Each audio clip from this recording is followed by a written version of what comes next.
Как обычно, зайдя в Telegram, я увидел новость о том, что появился странный монстр, который неизвестно как забирается в дома и мучает свою жертву. Сочтя все это за полный бред, я начал готовиться ко сну.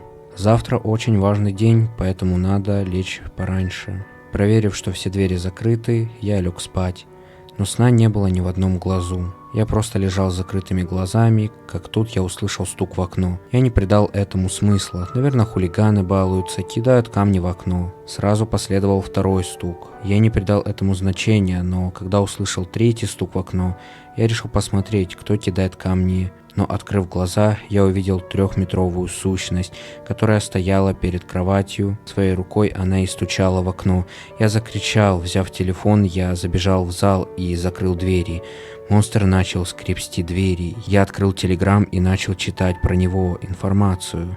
Это существо мучает свою жертву. Если жертва убегает и закрывает дверь, то сущность сначала начинает скребсти дверь. Потом сущность начинает биться головой об дверь. Я услышал резкий удар об дверь. Не успев дочитать, я услышал громкий крик, из-за которого я потерял сознание. Очнулся я уже в больнице. Перед моей кроватью стояли доктора и полицейский. Он мне рассказал, что соседи вызвали полицию из-за громких криков, и они нашли меня лежащего без сознания. Я рассказал, что случилось, полицейский все это записал и ушел. А я теперь боюсь смотреть в окна ночью.